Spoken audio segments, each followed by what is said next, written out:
예루살렘에서 아니 이거 말고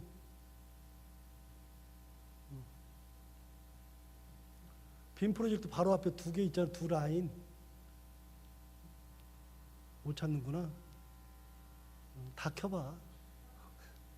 다 아니야 다.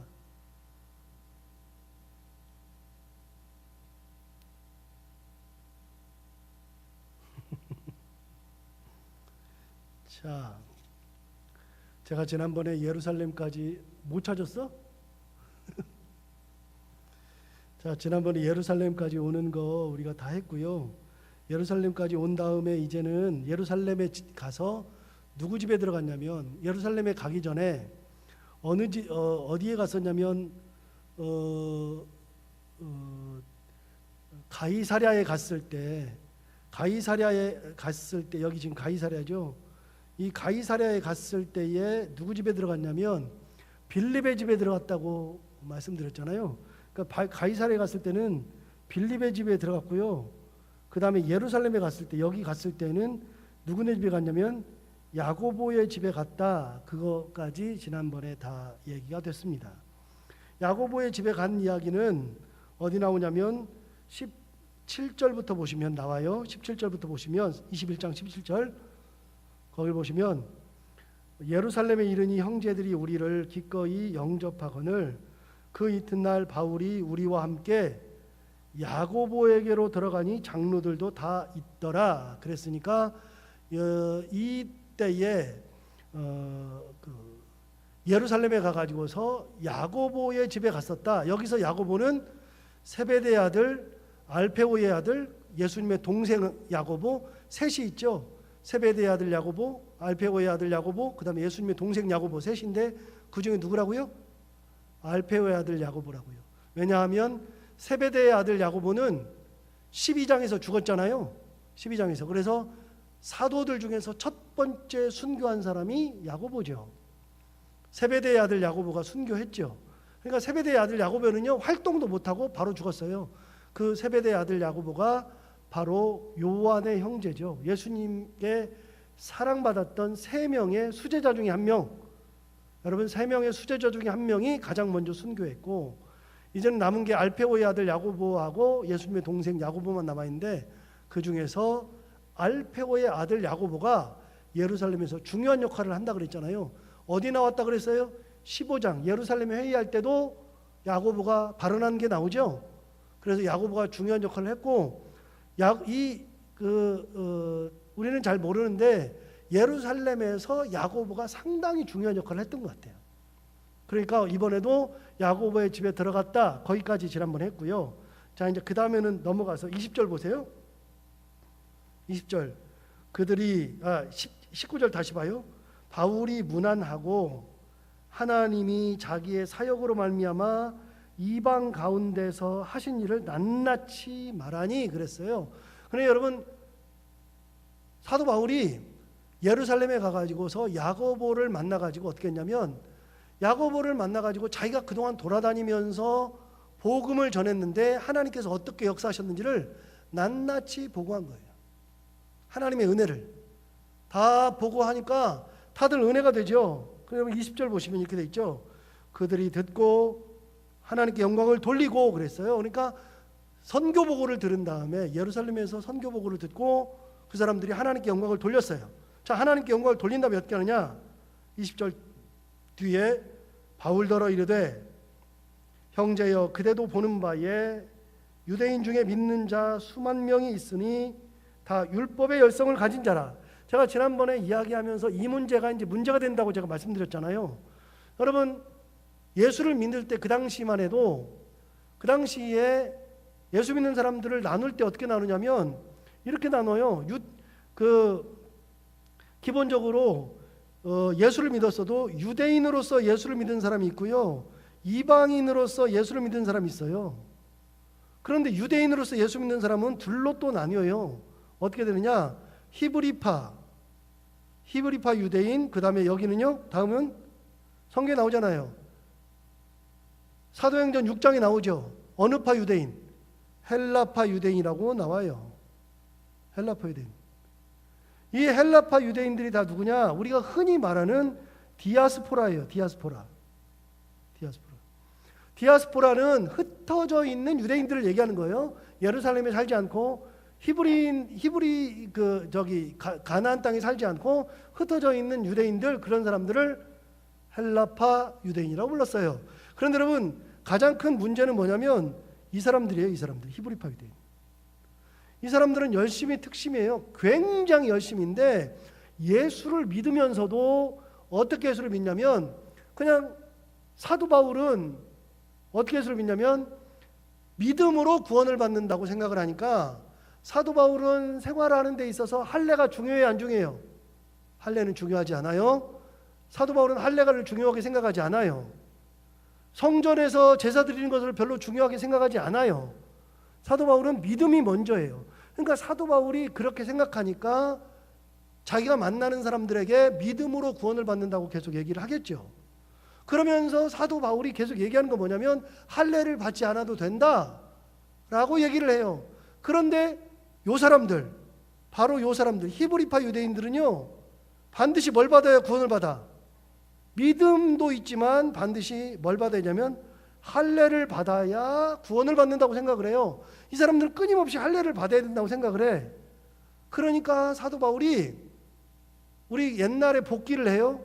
잠시 여기서 복기, 성경을 찾아볼 필요는 없어요. 여러분, 복기하면 사도 바울이 양아들이 2명 있다 그랬죠. 자기의 영적 아들이 2 있죠. 사도 바울의 영적 아들 누구누구요? 첫 번째는 디모데, 두 번째는 디도죠. 디도. 그래서 여러분, 디모데 전후서, 디도서가 나오는 거예요. 그래서 디모데와 디도는 영적인 아들이기 때문에 사도 바울이 자기 아들이 목회자니까 그 자기 아들들에게 편지한 것이 무슨 서신이요?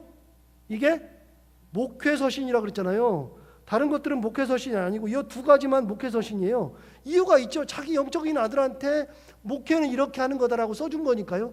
그만큼 2 아들이 있는데, 여러분, 2 아들이 있을 때에 어떻게 했냐면, 놀랍게도 사도 바울이 디모데는 어떻게 했냐? 디모데는 할례를 줬어요, 안 줬어요? 할례를. 갑자기 헷갈리네. 디모데하고 디도는요, 한 사람은 할례를 주고 한 사람은 할례를 주지 않았어요. 누구를 줬는지는 제가 정확히 지금 기억이 안 나는데, 디모데를 줬어요? 그럼 디모데를 줬다 그래요. 디도는 할례를 안 주고, 둘 중에 하나는 주고 둘 중에 하나는 안 줬거든요. 왜 그랬어요? 자기가 영적인 아들인데도 둘 중에서 하나는 안 줘도 된다고 항상 생각했는데, 디모데는 데리고 다니면서 사람들이 시비 거니까 디모데는 줬을 거예요. 어쨌든지 간에 할례를 한 명은 주고 한 명은 안 줄 정도로 사도 바울은 율법에 매여 있지 않는데, 누가 문제라고요? 히브리파 유대인이 문제라고요. 히브리파 유대인들. 이 사람들은 반드시 뭘 받아야 되느냐? 이 사람들은 반드시 할례를 꼭 받아야 돼. 할례를. 그러니까 할례를 받아야 되는데 사도 바울은 할례를 받지 않아. 두 번째. 여러분, 성전은, 유대인들은 성전을 들어갈 때 할례를 받지 않는 이방이 있는 성전을 들어갈 수 있어요, 없어요? 없어요. 여러분, 예수 믿는 사람들은 성전에 들어갈 때 할례랑 상관이 있어요, 없어요? 없죠. 우리는 그냥 들어가면 돼요. 그런데 히브리파 유대인들은 예수를 믿으면서도 성전은 유대인만 들어가야 된다고 생각해. 할례 받은 유대인만. 그런데 할례 받지 않은 유대인이 들어가면 율법에 걸려요. 그러니까 이 사람들은 옛날의 율법을 가지고 있으면서 예수를 믿어. 그거에 매여서 예수를 믿어요. 그런 경우 많잖아요. 우리도 지금도 아직도 안 풀리는 것들이 많잖아요. 옛날에 우리가 가지고 있었던 경직된 것들이 안 풀리는 것들이 굉장히 많죠. 지금도. 그런데 우리 아이들은 우리 신앙하고 좀 다른 경우들이 있죠.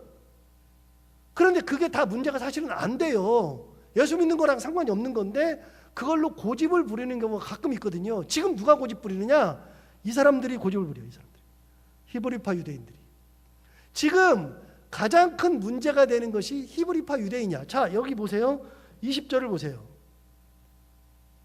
20절을 보시면 그들이 듣고 하나님께 영광을 돌리고 바울더러 이르되 형제여 그대도 보는 바에 유대인 중에 믿는 자 수만 명 있으니 다 뭐의 열성을 가졌어요? 율법의 열성을 가졌죠. 여러분, 율법의 열성을 가졌으니까 이 사람들은 할례가 중요하다 안 중요하다? 중요하다. 사도 바울은요? 중요치 않다. 두 번째, 율법의 열성을 가졌으니까 성전을 들어갈 때는 할례 받은 사람 들어갈 수 있다 없다? 율법에 있는 사람들은 못 들어간다. 사도 바울은 들어간다. 달라요. 믿음이 다르니까 똑같이 믿어도 생각하는 것이 달라요. 근데 이 율법에 열심히 있는 유대인들이 있어요. 자, 21절. 내가 이방에 있는 모든 유대인을 가르치되 모세를 배반하고 아들들에게 할례를 행하지 말고 또 관습을 지키지 말라 한 다음을 그들이 들었도다. 여러분, 보세요. 이렇게 율법에 이 열심히 있는 사람들이 뭘 들었다 그러냐면, 이 사람들이 사도 바울이 가르칠 때 모세를 배반하라고, 그러니까 모세 율법을 지키지 않아도 된다 이렇게 말합니다. 모세 율법을 지키지 않아도 되고 할례를 하지 않아도 되고, 그리고 세 번째는 뭐냐면 관습을 지키지 말아야 한다라고 사도 바울이 가르쳤다라고 믿는 사람들. 그러면 사도 바울은 어떤 사람이에요? 죽일 사람. 사도 바울은 죽여야 돼. 거기다가 아까 누가 문제라 그랬냐면 히브리파 유대인이 문제라 그랬죠. 히브리파 유대인도 유대인이지만 진짜 문제되는 것은 히브리파 유대인이 아니라 이 히브리파 유대인은 예수를 믿는 사람이에요. 예수를 믿는데 히브리파 유대인이 문제가 아니라 누가 문제냐? 이 사람들이 문제야. 유대인들. 유대인들은 진짜 모세율법을 지키지 않으면 사도 바울 어떻게 해야 돼? 죽여야죠. 진짜 유대인들은요, 사도 바울이 할례를 하지 않아도 된다 그러면 죽여야죠. 모세 관습을 지키지 않아도 된다 그러면 죽여야죠. 그러니까 유대인들 눈에는 계속해서 사도 바울은 죽여야 되는 사람으로 느껴지는 거예요. 죽여야 돼. 그러니까 22절 보세요. 그러면 어이할고, 그러면서 해결책을 내는데 이렇게 됐어요. 그러면 어이할고 그들이 필연 그대가 온 것을 들으리니 우리가 말하는 이대로 하라. 서원한 네 사람이 우리에게 있으니 그랬어요. 여러분, 4명이 서원을 했대. 무슨 서원이요? 무슨 서원? 성경을 보다가 서원을 했다 그러는데 무슨 서원을 한 거예요 도대체가? 그러니까 우리는 그냥 대충 읽고 넘어가는데, 여러분 보세요. 22절 다시 봐요. 23절. 우리가 말하는 대로 이렇게 하라. 말하는 이대로 하라. 서원한 네 사람이 우리에게 있으니 그들을 데리고 함께 결례를 행하고 그들을 위하여 비용을 내어 머리를 깎게 하라. 그러면 모든 사람이 그대에 대하여 들은 것이 사실이 아니고 그대도 율법을 지켜 행하는 줄로 알 것이라. 여러분, 꾀를 냈는데 무슨 꾀를 냈느냐? 이런 꾀를 냈어요. 무슨 꾀를 냈느냐? 할례를 서원한 사람들이 넷이 있대. 서원한 사람이 4명 있는데 이 사람을 데리고 어떻게 하느냐? 이 사람을 데리고 결례를 행하라. 결례를 행하라. 첫 번째. 두 번째 어떻게 하느냐? 그들을 위하여 돈을 내서 머리를 깎으라. 자, 이제부터 이제 이런 설명을 다 할 거예요. 결례 행하라. 두 번째는 머리를 깎으라. 그러면 된다. 두 가지를 하라고 했어요. 자, 결례를 행하는데 결례가 뭐예요? 성경에 나오는 결례가 뭐예요? 우리가 읽고 있는데. 자, 지금부터 결례를 볼 거예요. 결례가 뭐냐? 레위기 11장으로 가요. 레위기 11장.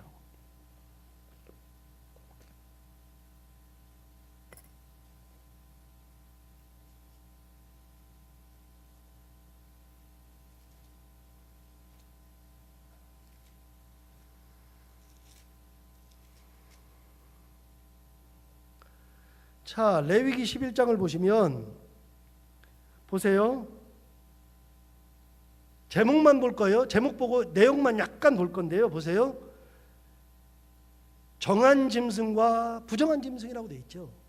여러분, 그러니까 결례라는 건 뭐냐면 이 율례를 지키는 건데, 결례가 뭐냐? 정한 짐승과 부정한 짐승을 구별해 가지고서 정한 거는 먹고 부정한 거는 먹지 않는 게 결례예요. 율법을 지키는 것이 율법의 내용들인데 그걸 지키는 것이 이제 결례를 행하는 거거든요. 자, 정한 짐승이 뭐냐? 거기 많아요. 여러분 보세요. 3절부터 보시면 이렇게 돼 있잖아요. 모든 짐승 중 굽이 갈라져 쪽발이 되고 새김질하는 것은 너희가 먹되, 그러면서 먹을 수 있는 것과 먹지 않을 것을 얘기해 줬어요. 그런데 여러분 9절을 보시면 물에 있는 모든 것 중에서 너희가 먹을 만한 것 중에서 지느러미와 비늘이 있는 것은 너희가 먹되, 물에서 움직이는 모든 것과 물에서 사는 모든 것 곧 강과 바다에 있는 것으로서 지느러미와 비늘이 없는 모든 것은 너희에게 가증한 것이라. 그러니까 여러분 결례를 지킨다는 것은 돼지고기를 먹으면 된다 안 된다? 안 된다. 돼지고기를 먹으면 안 된다. 이게 뭘 지킨다? 결례를 지키는 거예요.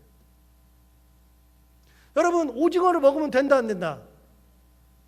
오징어 먹으면 안 된다. 여러분 큰일 나는 거예요. 오징어 먹으면. 쭈꾸미 먹으면 된다 안 된다? 안 된다. 짱뚱어 먹으면 된다 안 된다? 우리는요 다 지금 결례를 범하고 있는 거죠. 여러분 이것들은 먹으면 안 돼요. 돼지고기 먹으면 안 돼요. 그런데 여러분 이것이 이 사람들은 지키는 것을 결례라고 얘기하는 거예요. 결례가 이거예요. 율법을 지키는 것을 결례를 행한다 그래. 결례를. 자, 그래서 11장은요 정한 음식과 부정한 음식, 그런 짐승에 대해서 쭉 얘기를 다 해줬어요. 그거 다 이게 11장 내내 와 있어요. 11장 내내. 자, 12장으로 넘어가요. 12장으로 넘어가시면 제목을 보세요. 뭐라고 돼 있어요? 아이를 낳은 여인에 대한 규례. 그럼 아이를 낳은 여자들은요 어떻게 되느냐? 그 여자들에 대한 게 두 가지로 나뉘어요. 두 가지로 나누는데 여러분 보세요. 2절을 보세요. 이스라엘 자손에게 말하여 이르라. 여인이 임신하여 남자를 낳으면 그는 이레 동안 부정하리니 곧 월경할 때와 같이 부정할 것이다. 그러니까 애를 낳으면 며칠 동안 부정해. 며칠이요? 아니요, 그렇게 대답하면 안 돼요. 남자를 낳으면 며칠 동안 부정해요? 7일이에요. 남자를 낳았을 땐 7일 부정해요. 여자는 달라요. 좀 이따 나와요. 여자는 달라요. 자, 3절 보세요. 여덟째 날에는 그 아이의 뭘 베요? 포피를 베죠. 이게 뭐예요? 할례죠. 여러분 예수님이 며칠 만에 할례 받았어요? 아, 몰라요? 누가복음 12장 가요? 자, 누가복음 2장. 여기는 좀 이따 볼 거예요. 누가복음 2장.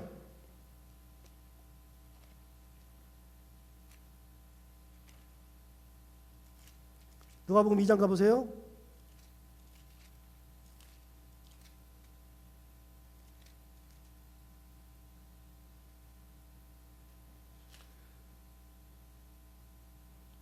(21절)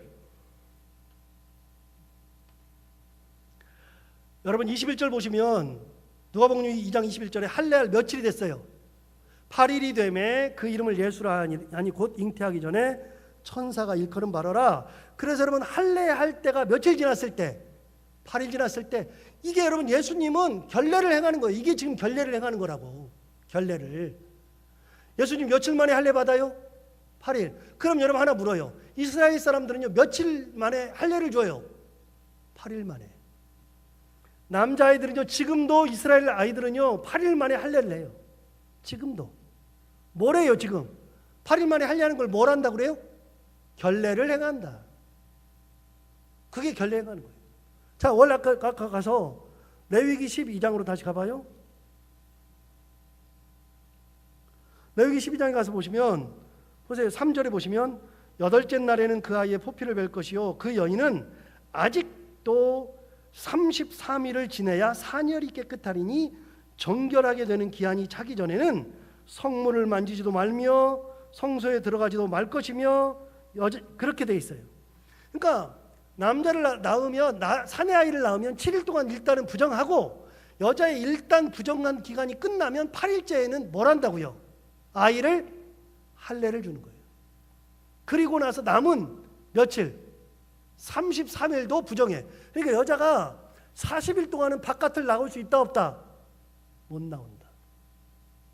그걸 뭘 지킨다 그래요? 할례를 행한다. 먹을 것을 제대로 골라서 먹는 걸 뭐라 그래요? 결례를, 아까 내가 할례라고 그랬어요? 결례를 행한다. 여러분 먹을 것, 정한 것을 찾아서 먹는 것, 소를 잡아서 먹는 것이 뭐예요? 결례를 행하는 거예요. 자, 비늘이 있고 지느러미가 있는 것을 잡아서 먹는다. 이걸 뭐라 그래요? 결례를 행하는 거예요. 결례가 그거예요. 자, 아이를 낳았는데 여자가 부인이 사내 아이를 낳으면 7일 동안 부정하고 그 기간에는 뭐 또 잡으면 안 되고 뭐 또 하면 안 되고 다 그래요. 아이는 8일 만에 할례를 줘야 되고 이게 뭘 행한다고요? 결례를 행한다. 여러분, 제가 계속 반복하는 이유가 있어요.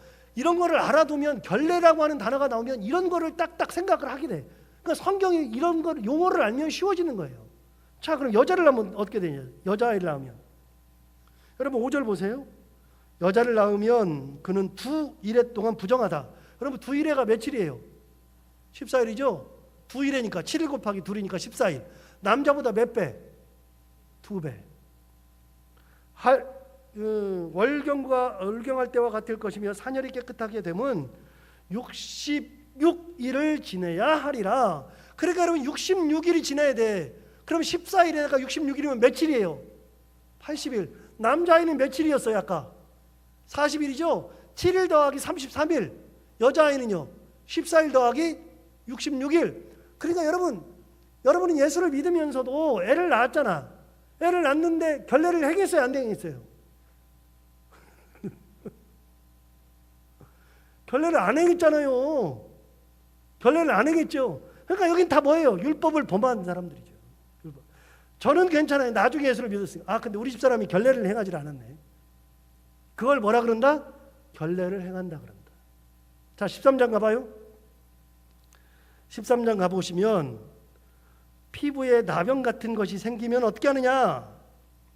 여러분, 피부에 반점이 생기면은 그 반점을 생겼을 때 제사장에게 가서 반점을 보여줘요. 그럼 제사장이 진단을 해. 진단해가지고 이거는 괜찮은 거야, 이거는 나병이야, 이거는 옴이야, 다 정해주는 거예요, 제사장이. 그래서 제사장한테 내가 가가지고서 진단을 받는 거를 뭐라 그래? 결례를 행한다 그래. 결례를 행한다. 여러분, 제사장이 진찰을 해줘야 돼. 진찰을 해줘서 이게 맞다라고 해줘야 돼요. 여러분, 이게 예수님 당시에 한번 있었잖아. 있었는데 어딜 찾아보시냐면 누가복음 17장 가볼까요?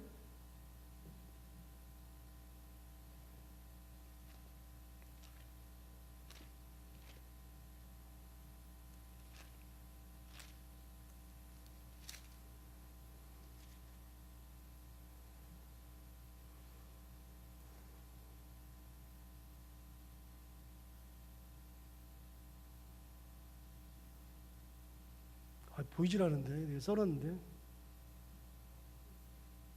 19장인가?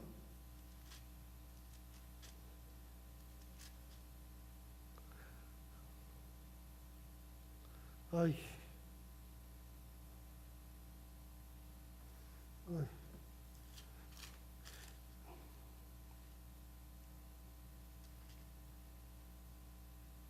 아, 17장 11절부터 보시면 17장 11절부터 보시면 제목을 보세요. 17장 11절 제목이 뭐라고 되어 있어요? 나병 환자 10명이 깨끗함을 받다. 자, 저를 보세요. 나병이 걸리면 누구한테 가야 된다?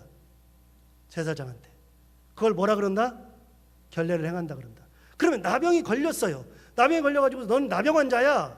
그러면 나병 환자를 진단을 받으면 사람들과 격리가 돼. 앞에 보면 이렇게 나와요, 레위기에. 사람들과 격리가 돼. 격리가 돼가지고 혼자 사는데 어느 날 하나님의 은혜로 나았어. 나으면 또 누구한테 가야 돼? 제사장한테 가. 제사장이 어떻게 해줘야 돼? 너 깨끗해졌다 라고 해줘야지 깨끗한 거야. 자기 혼자 깨끗하다고 얘기하면 돼요, 안 돼요? 안 돼. 그러니까 반드시 병 걸렸을 때도 누구한테 가? 제사장. 나았을 때도 누구한테 가요? 제사장. 이걸 뭐라 그런다? 결례를 행한다. 여러분 보세요. 그 11절부터 보면 10명이 그렇게 됐는데, 여러분 거기 보시면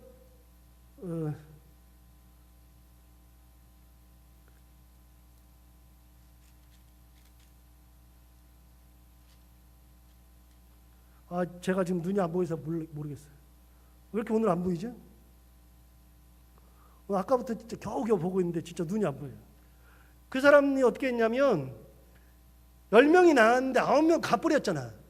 한 명만 남았죠. 한 명만 예수님한테 오는 거, 그게 바로 뭐냐면 결례 때문에 오는 거예요. 결례. 예수님이 낫게 하셨잖아요. 나으라 그랬는데 나으니까 돌아오는 장면이 결례를 행하는 거예요. 자, 결례를 행한다는 건 뭐냐면 율법을 지키는 것을 뭐라 그래? 결례를 행한다. 자, 14장으로 넘어가 볼까요? 13장이 길어요. 근데 14장 가보세요.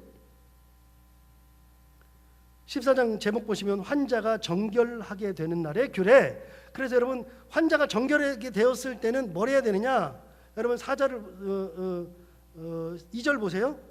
나병 환자가 정결하게 되는 날의 규례는 이러하니 곧 그 사람을 제사장에게로 데려갈 것이요 제사장은 진영에서 나가 진찰할지니 그 환자에게 있던 나병 환부가 나았으면 제사장은 그 정결함을 받을 자를 위하여 명령하여 살아있는 정결한 새 2마리와 백향목과 홍색실과 우슬초를 가져오게 하고 제사장은 또 명령하여 그 새 하나는 흐르는 물 위에 질그릇 안에 잡게 하고 다른 새는 산채로 가져다가 백향목과 홍색실과 우슬초와 함께 가져다가 흐르는 물 위에서 잡은 새의 피를 찍어 나병에서 정결함을 받은 자에게 7번 뿌려 정하다 하고 그 살아있는 새는 들에 놓을지며 이런 식으로 돼 있죠. 여러분 그러니까 이게 뭐예요?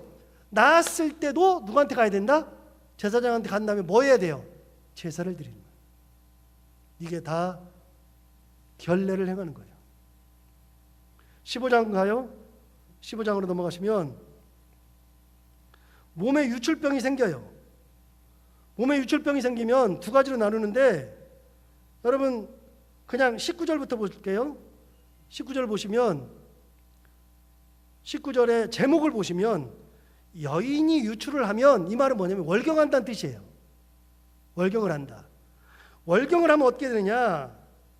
그러면 이렇게 해야 된다는 율법이 있고요. 그다음에 25절부터 보면 부인병으로 피가 나오는 여자분들 그거는 이렇게 해야 된다. 이걸 얘기해 줘요. 이것도 다 뭐예요? 결례를 행하는 거예요. 그대로 하는 거 이게 다 결례예요. 자, 그러니까 사도행전으로 넘어가서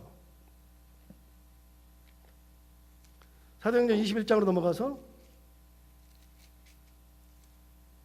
아까 24절을 보시면 그들을 데리고 함께 결례를 행하고 그들을 위하여 비용을 내어 머리를 깎게 하라. 자, 그러니까 결례를 행하라 그러니까 성전에 들어가가지고 결례를 행하래. 그럼 뭐 하라고요? 이미 서운한 사람들이 있으니까 그 사람들로 이건 제사 드리라 그 말이에요. 제사를 드리라. 제사를 드리라는 건데 또 여기는 머리를 깎으래. 여러분 머리를 왜 깎을까요? 이것도 해결되지 않는 숙제 중에 하나죠. 여러분 머리를 왜 깎아요? 율법과 머리 깎는 게 무슨 상관이 있어요? 자, 지금부터 그걸 증명할 거예요. 어디로 가보시냐면 민수기 6장으로 넘어가요.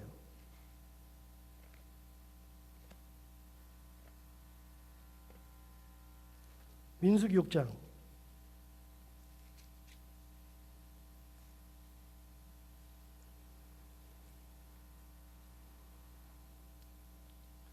자, 민수기 6장에는 무슨 법이 나오죠? 나시린의 법이 나와요. 자, 여기는 조금 읽어볼게요. 나시린의 법이 뭐냐면 보세요. 2절 보시면 이스라엘 자손에게 전하여 그들에게 이르라. 남자나 여자나 특별한 서원 곧 나시린의 서원을 하고 자기 몸을 구별하여 하나님께 드리려고 하면, 자, 나시린의 구별을 하는 거예요. 나시린의 구별을 한다는 것은요, 내가 하나님 거라고 하는 표시예요. 내가 이 순간은 하나님 겁니다라고 하는 표시를 하는데 내가 나시린의 서원을 해. 자, 2절 다시 봐요. 이스라엘 자손에게 전하여 그들에게 이르라. 남자나 여자가 특별한 서원, 아까 서원했다 그랬죠? 특별한 서원 곧 나시린의 서원을 하고 자기 몸을 구별하여 여호와께 드리려고 하면 규례가 있어. 3절 보세요. 포도주와 독주를 멀리하며, 나시린은 포도주와 독주를 멀리해야 돼. 포도주와 독주를. 포도주로 된 초나 독주로 된 초를 마시지 말며 포도즙도 마시지 말며 생포도나 건포도도 먹지 말지니 자기 몸을 구별하는 모든 날 동안에는 포도나무 소사는 씨나 껍질이라도 먹지 말라. 자, 나시린은요 포도를 먹을 수 있다 없다? 없다. 포도주는요 못 마시죠. 독주는요 못 마시죠. 나시린이라고 내가 서원하는 순간에는 나는 하나님 지금부터 나시린입니다라고 내가 서원하면 포도주와 독주를 마시면 안 돼요. 자, 5절 보세요. 그 서원을 하고 구별하는 모든 날 동안은 삭도를 절대로 그의 머리에 대지 말 것이라. 여러분, 삭도를 머리에 대지 말라는 게 무슨 말이에요? 머리 깎지 말아라 그 말이죠. 자, 나시린의 규례 중에는 하나는요, 포도주와 독주를 멀리해야 돼. 두 번째는요, 머리를 깎으면 안 돼. 머리를 깎으면 안 돼. 자, 머리를 깎으면 안 되는 사람 한 명 있었는데, 지금 답이 나오네. 머리를 깎으면 안 되는 사람 한 명 있었는데요. 삼손이죠. 조금 이따 얘기할 거예요. 왜요? 삼손이 나시린이었거든요. 삼손이. 그럼 삼손은 포도주와 독주를 마시면 돼야 안 돼요? 안 돼요. 두 번째, 머리를 깎으면 돼야 안 돼요? 안 되죠. 그 얘기는 제가 좀 이따 할 거예요. 자, 5절을 다시 보시면 그 서원을 하고 구별하는 모든 날 동안은 삭도를 절대로 그의 머리에 대지 말 것이라. 자기 몸을 구별하여 여호와께 드리는 날이 차기까지 그는 거룩한즉 그의 머리털을 길게 자라게 할 것이며, 자기의 몸을 구별하여 여호와께 드리는 모든 날 동안은 시체를 가까이 하지 말 것이요. 그래서 여러분, 나시린은요, 세 번째 시체를 만지면 안 돼. 시체를 가까이 하면 안 돼. 나시린의 규례를 지금 얘기하는 거예요. 포도주나 독주를 마시면 안 되고, 삭도를 대면 안 되고, 시체를 가까이 하면 안 돼. 부정한 것을 만지면 안 돼. 이게 나시린들의 규례거든요. 그런데 여러분 7절을 보세요. 시체를 가까이 하지 말라 그랬는데 어느 정도냐? 그의 부모, 형제, 자매가 죽은 때에라도 그로 말미암아 몸을 더럽히지 말 것이니 이는 자기의 몸을 구별하여 하나님께 드리는 표가 그의 머리에 있음이라. 그러니까 부모가 돌아가셨어도 어떻게 하라고요? 시체를 만지면 안 돼. 자식이 죽어도 안 되고 형제가 죽어도 안 돼. 이게 나시린이에요. 그런데 여러분, 자, 다시요. 어디를 보시냐면 여기를 보세요. 4절을 보세요. 4절을 보시면 자기 몸을 구별하는 모든 날 동안이에요. 그럼 여러분, 자기 몸을 구별하는 모든 날 동안이면 평생이에요? 요만큼이에요? 자, 내가 서원했어. 서원했는데 평생이에요? 요만큼이에요? 내가 나시린으로 살 겁니다. 그러면 평생이에요? 요만큼이에요? 전 사람 뒤집어줘야 됐다, 화면을. 평생이에요? 요만큼이에요? 아, 요만큼이라 그러면 평생이라 그럴 것 같고, 평생이라 그러면 요만큼일 것 같죠? 여러분, 나시린의 규례는요, 4가지야. 4가지인데 30일짜리 나시린 서약이 있고요, 서원이 있고, 60일짜리가 있고 100일짜리가 있고 평생 서약이 있어요. 그럼 여러분, 30일짜리는요, 아까 자기 몸을 구별하는 날 동안에는 포도주와 독주를 멀리하고 삭도를 대지 말고 시체를 만지지 말고 시체 부정한 것에 가까이 하지 말고 며칠 동안만 안 하면 돼.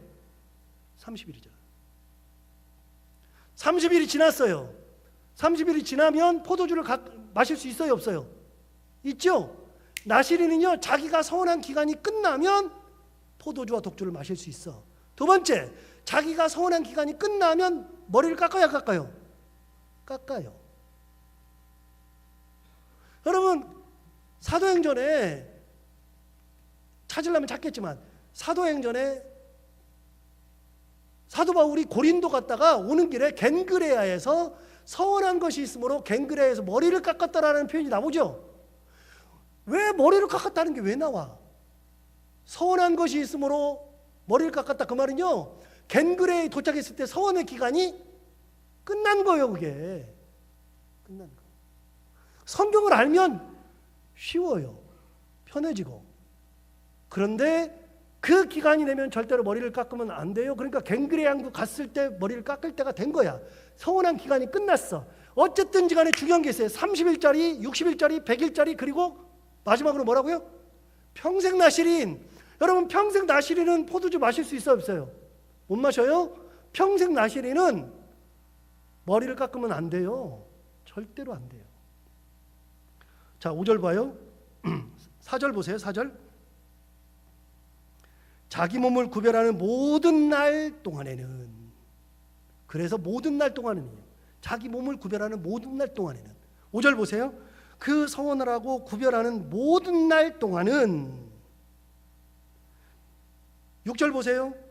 자기의 몸을 구별하여 여호와께 드리는 모든 날 동안은 시체를 가까이 하지 말 것이라. 자, 8절 봐요. 자기의 몸을 구별하는 모든 날 동안은 그는 여호와께 거룩한 자니라 그랬어요. 그러니까 그 모든 날이 며칠이라고요? 30일짜리, 60일짜리, 100일짜리, 그리고 평생 나시린. 그러면 평생 나시린 사는 것은 쉬운 게 아니에요. 100일 나시린도 쉬운 게 아니에요. 여러분 아침 금식들 해봤죠? 아침 금식만 해봤죠? 아침 금식 40일 작정하면은 그거 평소에 아침밥 안 먹어도 괜찮은데 아침 금식 하는 때는 왜 이렇게 아침이 먹고 싶어? 저도 많이 해봤잖아요. 근데 희한하게 아침밥을 먹고 싶어. 너무 먹고 싶어. 애가 먹는데 너무 맛있어 보여. 평소에는 맛있어 보이지도 않는데. 그리고 아침 안 먹고 금식할 때 내가 금식한다고 말을 안 하니까 사람들이 자꾸만 아침 10시쯤 만나가지고 놀다가 11시쯤 밥 먹재. 11시쯤에 음식점 쑥 들어가면 내가 금식한다고 말도 못하고 1시간 동안 때울 수가 없어가지고 그때서는 어쩔 수 없이 얘기하는데 그래서 조금 이따 가자 그래가지고 11시 한 50분쯤 가가지고 시켜놓고 12시 땡 되면 먹잖아 이렇게. 여러분 아침 금식도 하는 게 어렵잖아요. 하여간 정하면 어려워. 저는 가장 어려웠던 게 뭐냐, 금요일날 성금요일날 하루 금식이 그렇게 힘들더라고요. 차라리 3일 금식은 괜찮아. 그냥 하루 지나고 이틀 지나고 마지막 3일이 가장 힘들어요. 그런데 여러분 성금요일 하루 금식하잖아요. 그러면 하루가 너무 힘들어. 그래가지고서는 12시까지니까 막 처음에는 내가 아침에 일어나서 먹어야지 믿음이 있지 그래가지고 아침에 먹었는데 나중에는 너무 힘들어요. 그래가지고서 내가 12시만 넘으면 먹으리라 그러고면 어떻게 돼? 다 차려놔. 미리 다 차려놔. 그랬어요. 나는 다 차려놓고 진짜 율법적이지. 결례를 행하는 거죠. 결례를. 여러분 결례를 행한다는 게 이제 확 들어오죠. 뭔 말인지. 굉장히 율법적이야. 다 차려놔. 그래놓고 59분 30초가 되면 기도부터 해. 그래가지고 딱 30초 될 때를 딱 기다려. 대충 맞춘 다음에 딱 보면 한 5초 나오면 그 5초가 그렇게 안 가. 그런데 5초 되기 전에 젓가락을 집어가지고서는 딱 되면 어떻게 해요? 와라락 먹어요 그냥. 여러분 정하면 어려운 거야. 안 정하면 그냥 어저께도 제가 배가 너무 더부룩해가지고 저녁을 안 먹었어요. 안 먹고서 그냥 수박만 좀 먹자 그래서 수박 먹고 나니까 저녁이 되면 배고플 것 같아요. 여보 오이 가져와라. 그래서 오이 하나 딱 잘라 먹고 잠시 있었더니 좀 약간 배가 고프길래 내가 밥을 안 먹었는데 야 수박 가져와라. 그래서 수박 좀 먹고 잤어요. 그럴 수 있어요. 그런데 금식하는 날은요 그렇게 모든 게 다 먹고 싶어. 무슨 말이에요? 나시린이 쉬운 게 아니라고요. 그 규례를 지키는 게. 근데 30일이 지나가고 자기가 정한 날수가 있어요. 그 정한 날 동안에는 머리를 깎으면 안 돼. 30일이건 60일이건 100일이건 평생이건. 그래서 여러분 나시린의 규례는요 대개 30일짜리, 그 다음에 며칠짜리? 60일짜리, 그 다음에 100일짜리, 그 다음에 평생. 여러분 엄청나게 배우는 거예요. 지금 성경을 진짜 무지막지하게 많이 배우시는 거예요. 여러분 그렇게 정했는데 그날이 끝나면 어떻게 되냐? 여러분 13절 보세요. 13절을 보시면 나시린의 법은 이러하니라. 자기의 몸을 구별한 날이 차면. 자, 구별한 날이 찼어. 그게 무슨 말이에요? 내가 나시린 서원한 기간이 끝났어요. 나시린 서원하는 기간이 끝나면, 몸을 구별한 날이 차면 그 사람을 회막문으로 데리고 갈 것이요 그는 여호와께 헌물을 드리되 번제물로 1년 된 흠없는 숫송아지 이렇게 해서 헌물을 쭉 드려요. 그 다음에 어디를 가보시면 제사를 드리는 거거든요. 18절 봐요. 18절 보시면 자기의 몸을 구별한 나시린은 회막문에서 뭐라고요? 회막문에서 뭐하라고요? 자기의 머리털을 밀고 그것을 화목제물 밑에 있는 불에 둘지며 자기의 몸을 구별한 나시린이 그의 머리털을 민 후에 제사장이 삶은 순양의 어깨와 광주리 가운데 무교병 하나와 무교전병 하나를 취하여 나시린의 두 손에 두고 여호와 앞에 요제로 흔들 것이며 그것과 흔든 가슴과 받들어 올린 넓적다리는 성물이라 다 제사장에 돌릴 것이니라. 그렇게 해서 머리 깎은 다음에 제사가 다 끝나면 20절 맨 뒤쪽에 그 후에는 나시린이 뭘 마셔? 다 풀렸죠? 다 풀렸죠? 자, 그러면 아까 제가 얘기했어요. 뭔 얘기했어요? 평생 나시린 한 명 있어요? 평생 나시린. 누구요? 삼손. 그게 나오느냐? 사사기 13장.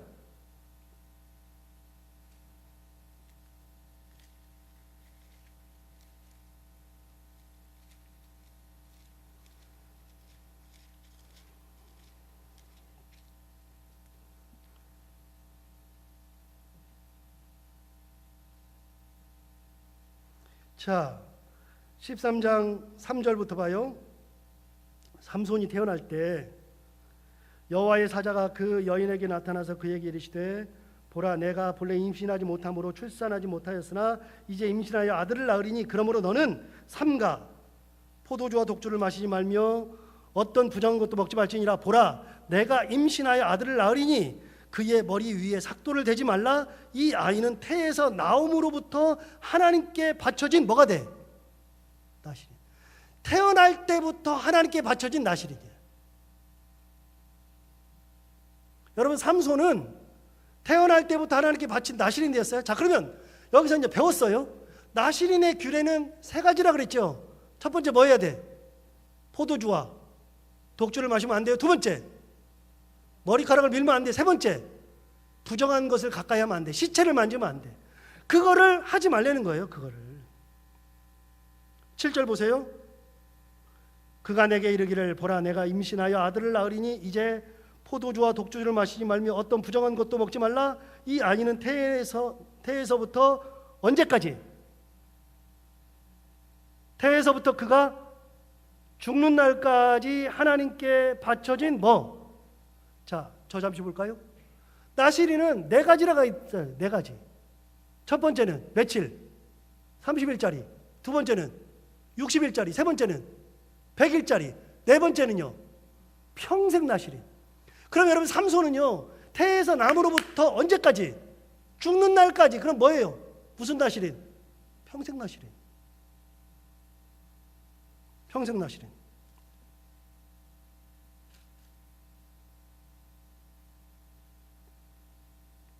자, 16장으로 넘어가요.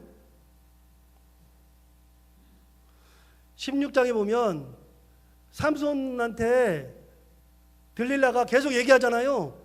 야, 네 힘의 근원이 뭐야? 사람들이 알고 싶어 하는데 근원이 뭐야? 그러니까 안 알려주죠. 안 알려주니까 왜 안 알려줘? 자꾸 알려달라 그러죠. 근데 거짓말해요. 내 머리를 묶어봐라. 그러니까 묶어보니까 어떻게 돼? 힘 그대로 쓰잖아요. 뭐 이거저거 해봤는데 다 계속 그대로야. 그러니까 들릴라가 삐졌어요. 너 내가 부인인데 안 알려주지. 그랬을 때에 가르쳐주는 거예요. 16장 17절. 16장 16절부터 볼게요. 날마다 그 말로 그를 재촉하여 조름해 삼손의 마음이 번뇌하여 죽을 지경이라. 삼손이 진실을 드러내어 그에게 이르되 내 머리 위에는 삭도를 대지 아니하였나니 이는 내가 모태에서부터 하나님의 나시린이 되었음이라. 만일 내 머리가 밀리면 내 힘이 내게서 떠나고 나는 약해져서 다른 사람과 같으니라 하니라. 여러분, 삼손도 자기가 나시린인 거 알았어요? 몰랐어요? 알았어. 삼손이 30일짜리예요? 60일짜리예요? 100일짜리예요? 자기는 평생 나시린인 거 알아요? 몰라요? 알아요. 아는데 자기 부인한테 얘기해줘가지고 머리 잘려가지고서 힘을 못 쓰고 죽잖아요. 자, 앞으로 성경에서 머리를 깎는다는 표현은 다 뭐와 관련이 있다? 나시린과 관련이 있다. 그러니 사도 바울이 서운한 것이 있으므로 갱그레아에서 머리를 깎았더라. 이게 뭐라고요? 사도 바울의 나시린의 규례가 끝난 거예요. 정한 날짜가 끝난 거예요. 며칠짜리 했는지는 몰라요. 성경에 며칠짜리 했는지는 말하지 않으니까 몰라요. 모르지만 사도 바울이 자기가 서운한 기간이 있었어요. 그런데 그게 끝나니까 갱그레아 항에 딱 도착한 날이 그날이야. 거기에서 뭘 깎았어? 머리를 깎았잖아요. 자, 그럼 오늘 본문으로 돌아가서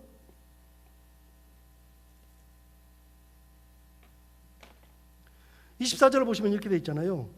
그들을 데리고 함께 결례를 행하고, 결례를 행한다는 것은요 여러 가지예요. 하려 그러면 아까 많이 있었죠. 정한 것을 먹고 뭐 여러 가지가 있어요. 결례를 행한다. 그런데 결례를 행하고 24절 그들을 데리고 함께 결례를 행하고 그들을 위하여 비용을 내어 뭘 깎게 하라? 머리를 깎게 하라. 여러분, 머리를 깎게 하는 것은요 그 사람들한테 머리를 깎아줘요. 머리를 깎는 것은 사도 바울이 지금 뭘 지켜? 나실인의 규례를 지키고 있지. 뭘 지키고 있어요? 율법을 지키고 있는 거예요. 유대인들이 너를 죽이려고 그러니까 이 사람들이 꾀를 낸 거예요. 꾀를 내서 뭐라 그랬어요? 4명의 서운한 사람이 있다. 자, 그러면 아까 4명의 서운한 사람이 있다고 하는 것이 어디 나오느냐? 23절에 나오잖아요. 23절 보세요. 우리에게 말하는 이대로 하라. 서원한 4사람이 우리에게 있으니 서원했대요. 무슨 서원이에요? 나실인 서원이야. 이게 나실인 서원이라고요. 이런 것들은요 지금 제가 말씀드리는 것은 주일날 설교하면서 할 수가 없어요. 이거는 너무 길어가지고 성경 공부를 하니까 제가 이렇게 자세하게 말씀을 드리는 거지. 그러니까 서원한 것이 있었다. 4명의 서원한 사람이 있다. 그 말은 무슨 서원했냐면 나실인 서원을 했는데 이 사람들의 나실인 규례가 끝나요. 끝나니까 어떻게 하냐? 그 사람들 데리고 와서 결례를 행하고 뭘 깎으라고요? 머리를 깎아라. 그러면 유대인들 보는 데에서 머리를 깎아주면 유대인들이 보고서 사도 바울이 율법을 지키네. 그 사람들이 사도 바울을 해코지는 안 할 거다라고 생각하는 거예요. 머리를 썼어. 자, 24절 다시 봐요. 그들을 데리고 함께 결례를 행하고 그들을 위하여 비용을 내어 머리를 깎게 하라. 그러면 모든 사람이 그대에 대하여 들은 것이 사실이 아니고 그대도 율법을 지켜 행하는 줄로 알 것이라. 머리 기가 막히게 썼죠. 이게 야고보를 비롯한 당대의 사람들이 머리 써가지고서 얘기해 준 거예요. 그래서 25절 보세요. 재밌는 게 나오잖아요. 주를 믿는 이방인에게는 이게 지금 15장 얘기예요. 15장 예루살렘 회의. 그때는 할례를 안 받아도 된다 그랬죠. 할례를 안 받는 대신에 4가지를 꼭 해야 된다 그랬어. 그 얘기에. 자, 25절 주를 믿는 이방인에게는 우리가 우상의 제물과 피와 목매어 죽인 것과 음행을 피할 것을 결의하고 편지하였느니라. 이게 15장에 나오는 거잖아요. 예루살렘 회의 때 이방인들한테는요 할례를 안 해야 되는데 4가지는 꼭 지켜야 된다. 첫 번째, 우상의 제물을 먹으면 안 된다. 피를 먹으면 안 된다. 목매어 죽인 것을 먹으면 안 된다. 음행을 피해야 된다. 이 4가지를 편지로 써서 보냈다고요. 자, 어디 보시냐면 15장으로 넘어가 봐요. 다시 한번 15장으로 가보시면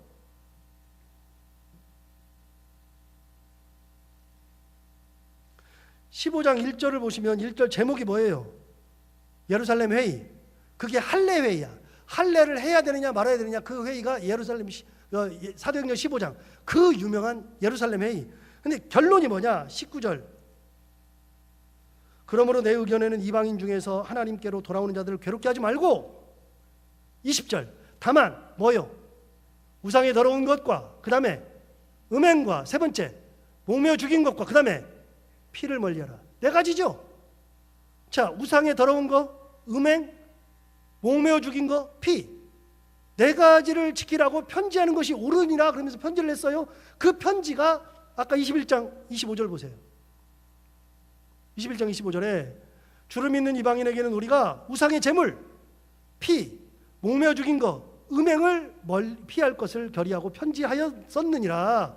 그 얘기 하잖아요. 하고 하니 25절 바울이 이 사람들을 데리고 이튿날 그들과 함께 결례를 행하고 성전에 들어가서 각 사람을 위하여 제사 드릴 때까지의 결례 기간이 만기된 것을 신고하니라. 그래서 사도 바울이 안 죽으려고 사도 바울도 시키는 대로 이 유대인들을 속이려고 사도 바울도 똑같이 따라서 했어요. 했는데 그 다음은 다음 시간에 다음 시간에 자, 그렇게 하다 보니까 벌써 1시간이 지나가 버렸어요. 기도하겠습니다.